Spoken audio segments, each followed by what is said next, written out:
Good afternoon. I am Chuck Harders, avid Petrolia, Automobilia, motorcycle collector, Junk collector. junk collector, and I'm sitting today with a legendary collector, a guy. I think I'm a longtime collector of 10, 12 years, and he's been doing it for 70 plus years. Um, Yeah. so what I'm doing today is I know so many collectors around the country, and I hear such great stories and history of our crazy ways of collecting. So I'm going to go around the country and sit with collectors and talk about how they got started, what they do, how they do it, and why they do this crazy love of collecting what we collect. Yeah. Today is my first video, and it's with one of the most prolific and legendary collectors in America for probably the last 60, 50 years. Been collecting for over 70 years. Charlie Schalebaum, and we're gonna talk. We're gonna tell some stories Yeah. and see what we can find out. How's that sound? Sounds good. So let's start out the beginning. Where'd you grow up? Well, I was, excuse me, born in Astoria, New York. Hmm. Uh, that's where Steinway Factory for Pianos is. Okay. And the reason I mention that is Steinway was located very near a city dump. Right. And my grandparents had a house near there, and it was a fascinating place for me because we had very little money growing up. My dad had been injured, and I'd come home after school, and I had a wagon that we put together, and I'd go to the dumps. I'd pick up lead, I'd pick up copper, newspapers, and I got to a regular routine of selling newspapers. At that time, they weren't bringing a heck of a lot of money, but there was a lot of them at the dump. And the gentleman that I was selling them to, a paper dealer, was very close to that, so it wasn't a bad deal. And I was making enough money to put milk on the table. Hmm. And as they say, my parents really didn't have much of anything. Hmm. It was during the Depression. And so I'd come home from school, grab my wagon, and go to the dumps. So this was mid 30s, Mid 1930s. 30s, Yeah. in the middle of the Depression. Okay.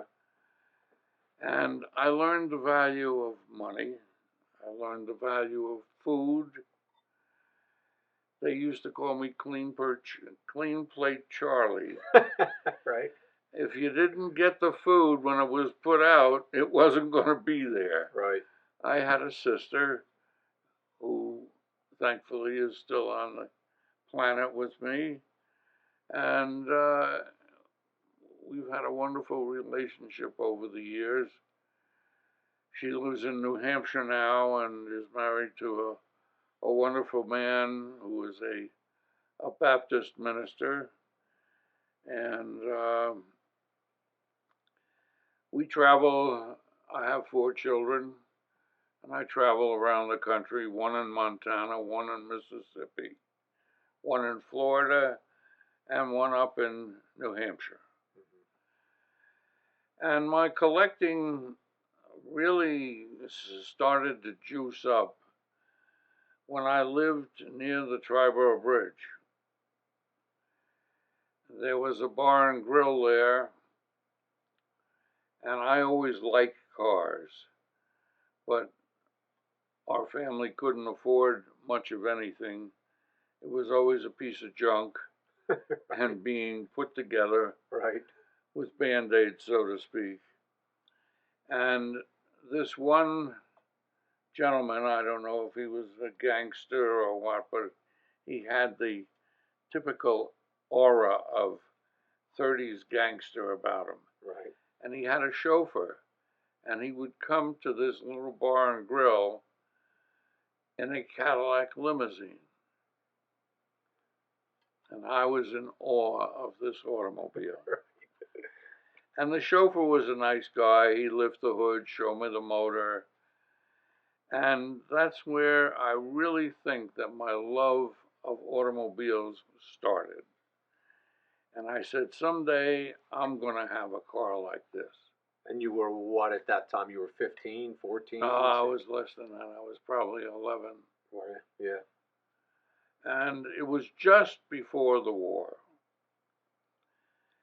Well, a friend of mine also, a kid that went to school with me, his grandfather was an undertaker. And they had a garage about 4 doors from the place where I was living. And we'd go up there and sit in those funeral cars, the Right. flower cars. They were all Cadillacs, Lincolns, Packards. Yeah, big cars. Oh yeah, real big cars. And I'd get in there and I'd do a imaginary lap around the Indy 500. Right. Right. And we just had a lot of fun as kids with them. But my love of the car really kind of started there. And your parents didn't have any classic cars or anything? Pardon? You didn't have any No, my classic parents had a busted up Chevrolet or Right. a Nash or a Right. Ford, whatever. Right. And it was a love of the beauty of some of these cars that attracted me. And excuse me, as I grew older, I realized that cars were great at racetracks. They were great in the city with chauffeurs. So that sort of expanded. And I couldn't afford a car, but I could find little bits and pieces, ashtrays with cars on them, Yeah. pictures with cars, oil cans with cars. Right. And I started kind of collecting that stuff. Well, we didn't have a big apartment, so most of my stuff was at my grandparents' house. And there wasn't all that much. Right. The transition to where I started seriously really didn't happen until I got out of the service, got myself married, and I was down in North Carolina in the Marine Corps. And we had our children. We had one child down there that was born in Morehead City, North Carolina, Mary Ann. And when I got out of the Corps, I came back to live in my parents' house at that time in Astoria. And a friend of mine moved to New Jersey. And as a kid, I worked for Shell Oil. And I was a mail boy. I used to run between the different floors in the RCA building. And it was an interesting job because Jimmy Doolittle was a vice president with Shell Oil. And I would visit Mr. Doolittle 2 or 3 times a day delivering important mail to him. And he got to say, "What's your name, son?" I told him Charles. And he said, "You're pretty dependable." He says, "You seem to know when there's a letter that I need, you get it to me." I said, "Well, that's my job." And I always loved flying. I mean, I was always fascinated by it. As a matter of fact, I lived near the then Triborough Bridge, which had just been completed. And it was a day that the Hindenburg flew over New York City waiting to land in Lakehurst because there was a a storm. And I was fascinated by the size of this. I had never seen anything this big Right. up close. And aside from that, here it is flying. Mm-hmm. So, of course, the rest of it is the tragic story of it crashing in Lakehurst. And it perked my interest in aviation. Uh, I got a pilot's license, and I started flying when I was still in the Marine Corps. And when I got out, I bought a little J3 Cub, and that's where it all started with me in flying and my collecting flying memorabilia. Did you know who Doolittle was when you were working there? Yes. So you knew the legend of him He at that was time? he was a very interesting, very charming man, very plain, kind, and it was thrilling for me to be able to just say General Doolittle. Well, it turns out that Charlie bought a B-25 airplane, a surplus. And he, of course, is the legend of the B-25 bombing Tokyo. And it was an honor to talk to him, and he told me a lot of things about flying in the B-25. And I moved from that. I bought a P-51 Mustang. Oh my gosh. And I flew that around the country. I put 1,300 hours in a Mustang. What'd you pay for the Mustang? Oh, this is ridiculous. At the time, Yeah. I had an old Texman, which is the AT-6 Army trainer with the birdcage cockpit cover. Right. And I was flying up from Washington, D.C. in one of those one day, and the weather really got rotten, so I landed at Baltimore. And as I was taxiing, I see this red, white, and blue P-51 sitting on the line. And of course, I had to go to see it. Yeah. So they let me park close to it, and I went up. And I saw a sign in the cockpit window for sale. Oh my gosh. So I went over, I made a phone call. I didn't have a cell phone then. And I called the farmer that owned the airplane. There were two brothers. And very interesting men. They wanted to learn to fly, and to learn to fly in something like a P-51 Right. is a gigantic move. Hot rod. So I told them I was interested, and they said, well, you can't have it for less than $7,500. And this was about what year? This was probably 1960, 62. Okay. And that was a lot of money. Mm-hmm. So without consulting with my wife, I told them I want the airplane. Right. And I came up to Baltimore.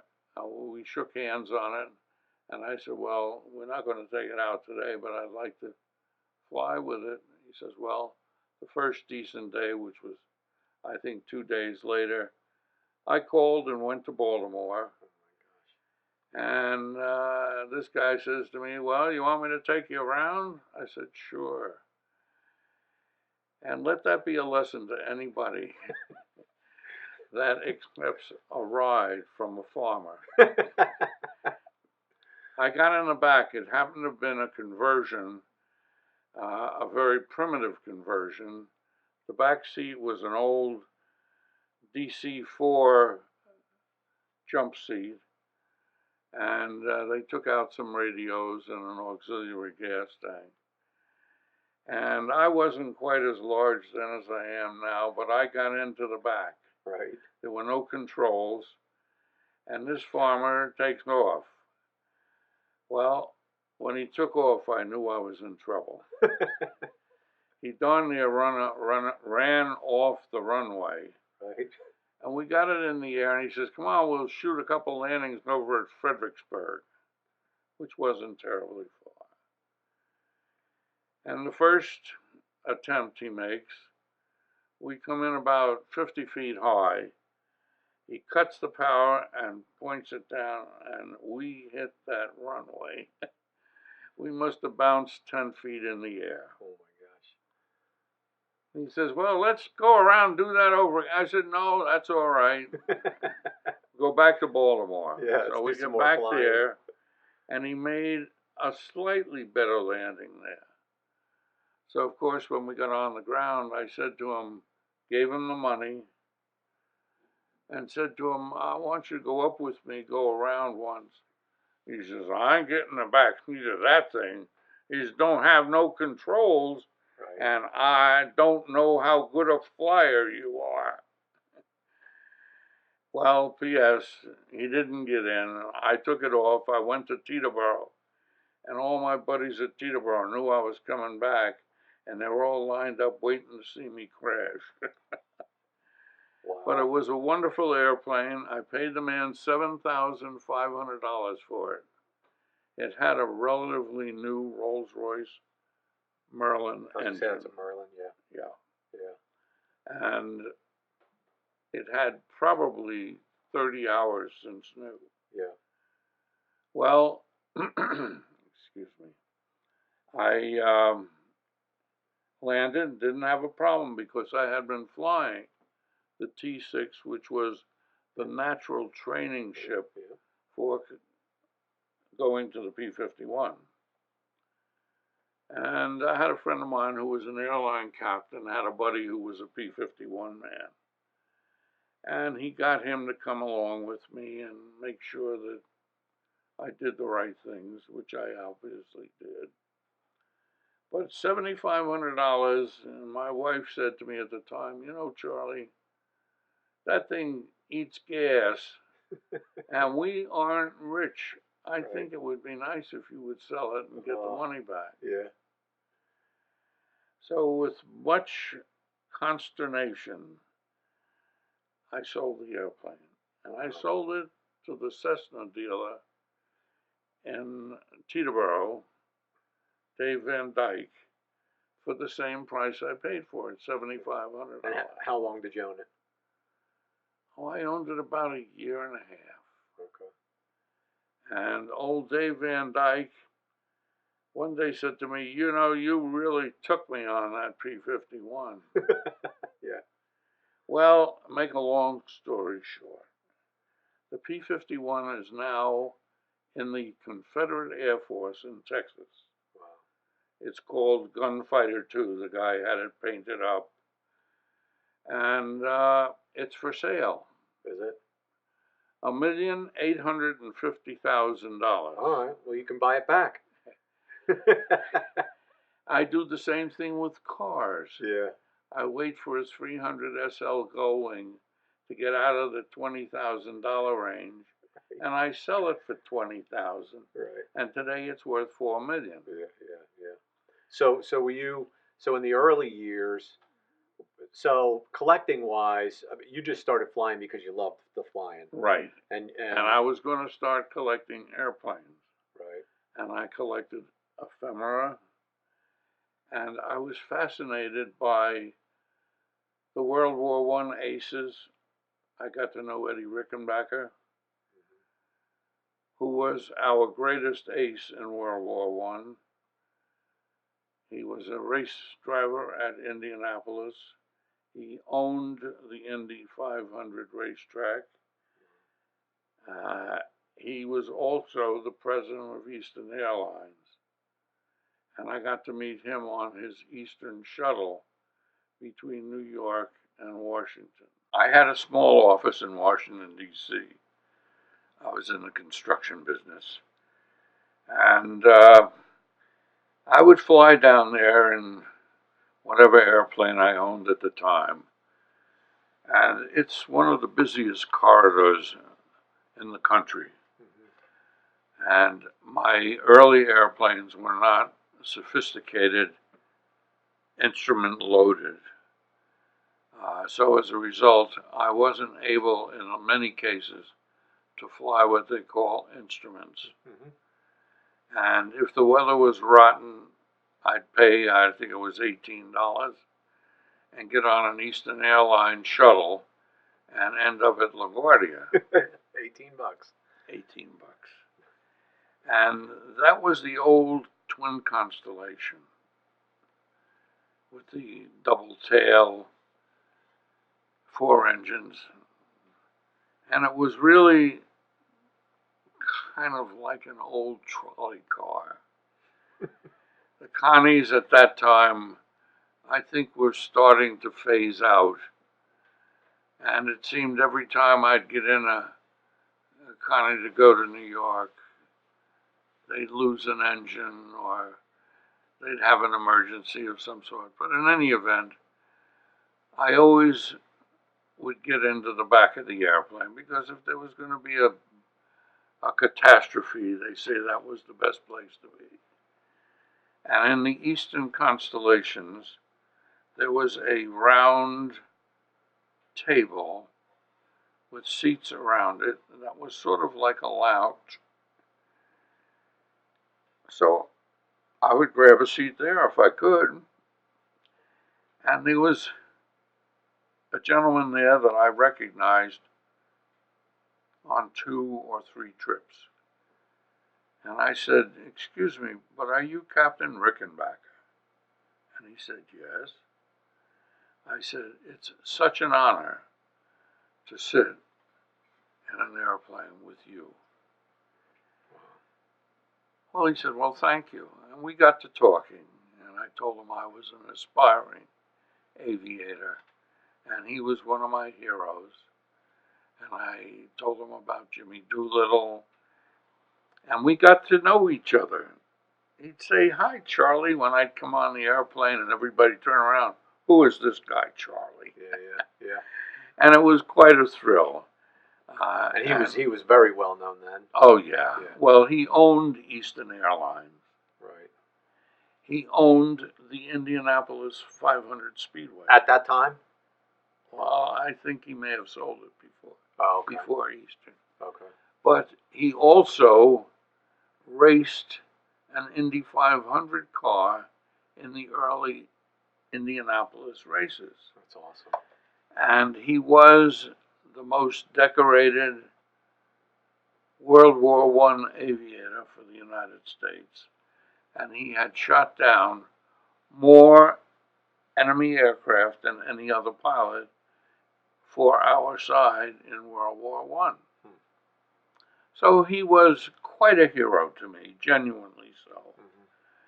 Mm-hmm. And we would talk about Indy because I've had tickets to the Indy 500 for almost 40 years. And he was just a gentleman and a nice man and very open. And he, I think, enjoyed talking with me. So that's how I got to know Captain Ed. Did you ever fly with him personally in a small aircraft? No. No. Did you ever do business with him in any way?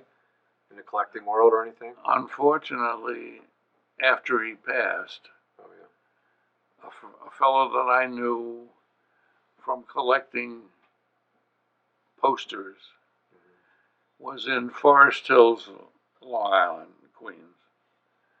And he was an aviation collector. And he was able to capture most of the items that were offered for sale when Rickenbacker died. And of course, I was all excited, and I went to see him. And I bought Rickenbacker's collection of Indy 500 magazines. I got one of his wings, which was a dress wing, sterling silver, and on the back it had his initials, EVR 1918. Wow. And that was quite a treasure. But I bought a lot of things that were Rickenbacker's. I bought a letter that he wrote to his mother. And when he signed his name, he would sign it Ed, E-D-D. So if you ever buying an autograph of Rickenbacker, make sure it's got two D's. Two D's, right. And he had this letter that he had written to his mother saying, we're coming to Paris and I need some money we're going to have a big party, champagne, blah, blah, blah. And that's sort of what Eddie Rickenbacker was. That's incredible. Yeah. That's great. He was a gentleman and a very kind man to talk to, and a terrific loss. Yeah. And I have some of the Rickenbacker memorabilia left. Nice. In the beginning, when I started collecting, I was collecting with an eye to reselling, because I got to know a couple of the dealers that were selling old car stuff, old aviation, and some of them came to me and they said, "Hey, you got something neat here, and would you sell it?" And I said, "Yeah." So I started making a few bucks selling some of my memorabilia. And so there was a big market for both aviation and automobilia back then, or? Not really big, but a fascinating market. Right. The automobile at that time was a different kind of an animal than it is today. Right. The collectors, when I was young, wanted Duesenbergs, Packards, Cadillacs, Lincolns. They wanted all the old big trucks. Right. And some of them were absolutely magnificent. They were designed and built to last. And I started buying up a car here and a car there and drive it, have fun with it, and sell it. Right. And most of the time I made a few bucks on the sale. Well, it got to the point where collecting cars is nice, but it's expensive because you got to keep them somewhere. And you can't keep them outside, they're going to go on you. Right. So I went and I would collect a couple cars and I'd sell one here and sell one there. But then I came to realize that collecting the memorabilia was a heck of a lot easier and you didn't have to pay garage rent. Right. So, much to the disdain of my wife, I started collecting memorabilia. Interesting.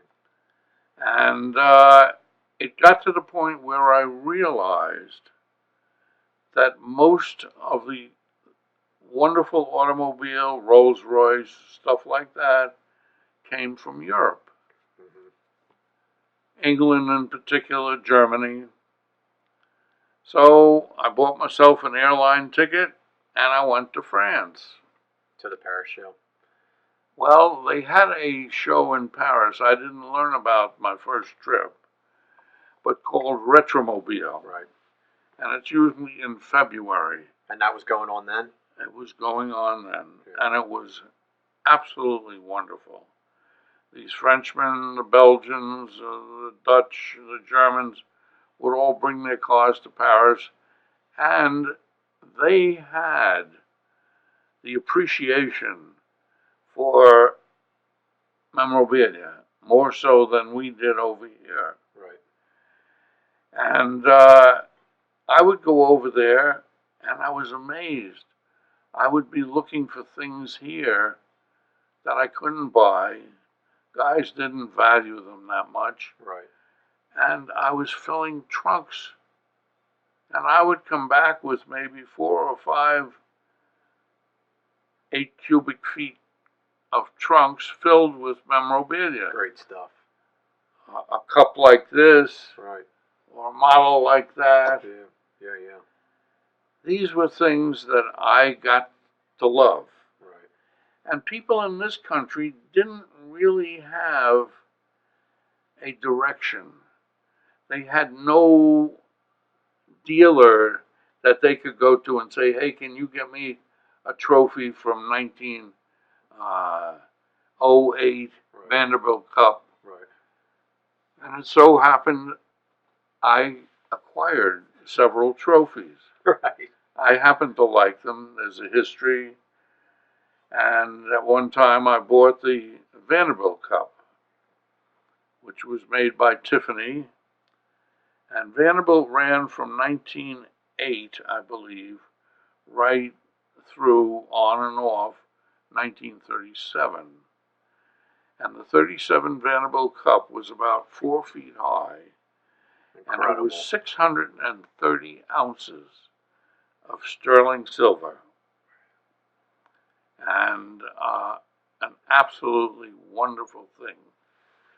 So when did you buy that? Well, a friend of mine called me and said, hey, Charlie, we know you like trophies and that. There's one coming up at one of the auction houses in New York. And I said, oh. So, of course, I looked into it, and it was either Sotheby's or Christie's.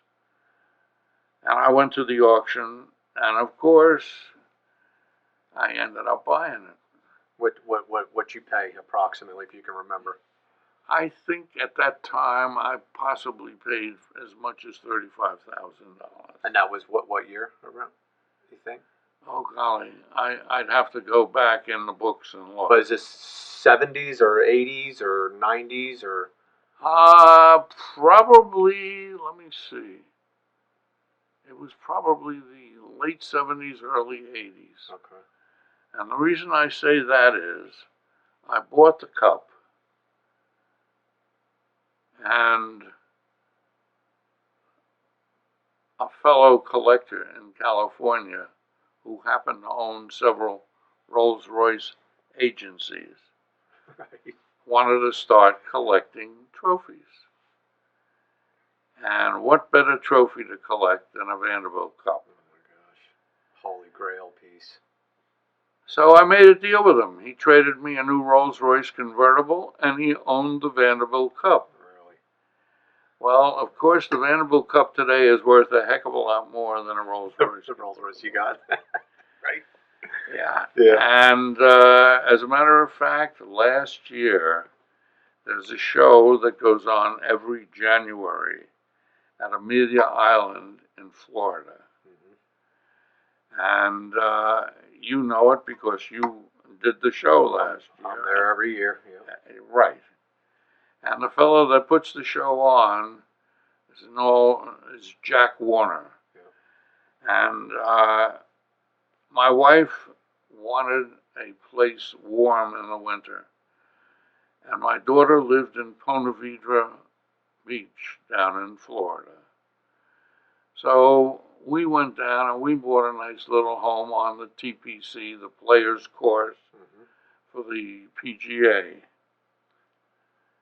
Well, Bill Warner starts the Concours d'Elegance at Amelia Island, and it's a class act. This man knew how to do it.